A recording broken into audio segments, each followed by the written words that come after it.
أهلا بيكم. النهاردة هنتكلم عن سيناريو بصراحة كلنا بنحلم بيه، بس في نفس الوقت لما بيحصل بيقلق جدا.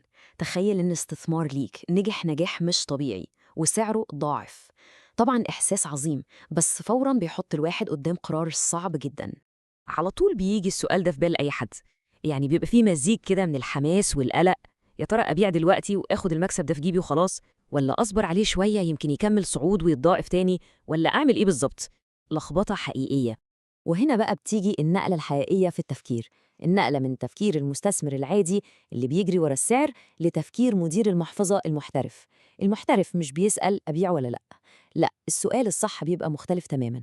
السؤال مش عاطفي، لكنه سؤال عن إدارة المخاطر. السؤال هو: هل الزيادة الكبيرة دي خلت المحفظة بتاعتي غير متوازنة وبقت درجة المخاطرة فيها أعلى من اللازم؟ طيب خلينا ندخل في أول نقطة عندنا، وهي معضلة الأرباح. لأن هنا القرار ما ينفعش يكون مجرد رد فعل عشوائي، لا، ده لازم يكون مبني على منهج منظم وواضح. وعشان نفهم ده كويس لازم نعرف أهم مصطلح في القصة كلها: إعادة توازن المحفظة، أو اللي معروف بالريبالانسينج. ببساطة شديدة دي الأداة الأساسية اللي بتستخدمها كل المؤسسات المالية المحترفة. الفكرة إن كل فترة بنبيع جزء من الأصول اللي قيمتها زادت قوي عشان نرجع المحفظة تاني لشكلها وتوزيعها الأصلي اللي خططنا له من البداية. طيب إيه بقى الأدوات اللي بيستخدمها المحترفين عشان يتعاملوا مع الموقف ده بشكل منهجي ومنظم؟ خلينا نشوف. الموضوع أبسط بكتير من ما يبدو. هي عملية ميكانيكية من 4 خطوات. الخطوة الأولى بنكون محددين من الأول وزن معين للسهم ده في المحفظة، خلينا أقول مثلا 10%. الخطوة التانية سعر السهم ده بيزيد بشكل كبير، طبيعي كنت نتيجة للزيادة دي وزن جوه المحفظة بيكبر هو كمان ويوصل مثلا ل 17%. والخطوة الرابعة بكل بساطة بنبيع الجزء الزيادة ده عشان نرجع للنسبة المستهدفة بتاعتنا اللي هي 10%. طبعا إعادة التوازن دي هي الأداة الأساسية، بس في أدوات تانية كتير بتخدم نفس الهدف، وهو التحكم في المخاطر. يعني مثلا في استراتيجية جني الأرباح الجزئي، وهي إننا نبيع أجزاء من السهم كل ما سعره يزيد، أو استخدام أمر وقف الخسارة المتحرك، أو حتى البيع لما نحس إن تقييم السهم بقى مبالغ فيه جدا. بس الفكرة الجوهرية دايما واحدة: لازم يكون في خطة مسبقة، بدل ما القرار يبقى مجرد رد فعل عاطفي في لحظتها.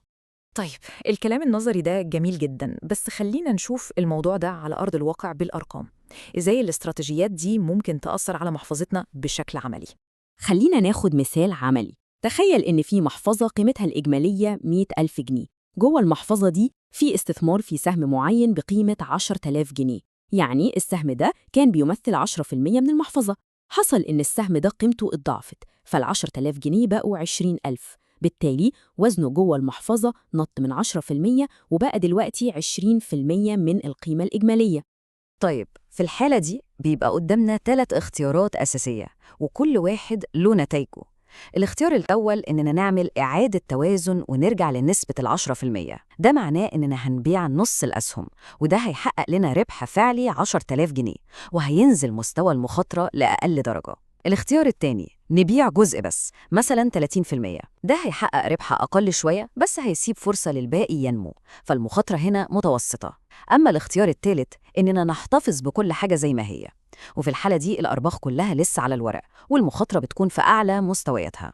كل ده جميل والسوق طالع والدنيا خضرة، بس السؤال المهم: إيه اللي ممكن يحصل لو السوق قرر يصحح والأسعار نزلت؟ هنا بقى الصورة بتوضح كل حاجة. لو حصل تصحيح في السوق بنسبة 25%، استراتيجية الاحتفاظ بالكل هتؤدي لخسارة 5,000 جنيه من قيمة السهم. في المقابل، استراتيجية إعادة التوازن هتحمي جزء كبير من الأرباح، والخسارة هتكون 2,500 جنيه بس. الفرق في حماية رأس المال والأرباح المحققة بيبقى كبير جداً. فالنقطة الجوهرية هنا هي دي: استراتيجية الاحتفاظ ممكن فعلا تحقق أعلى مكسب محتمل، لكن في نفس الوقت هي اللي بتعرض المحفظة لأعلى خسارة محتملة. هي ببساطة أعلى مكسب قصاد أعلى مخاطرة. ودلوقتي خلينا نسيب الأرقام والاستراتيجيات شوية ونركز على العنصر الأهم في المعادلة كلها، وهو العنصر البشري، يعني شخصية المستثمر نفسه. بشكل عام في نوعين من المستثمرين. الأول هو المستثمر المتحفظ، ده هدفه الأول والأخير هو حماية رأس المال.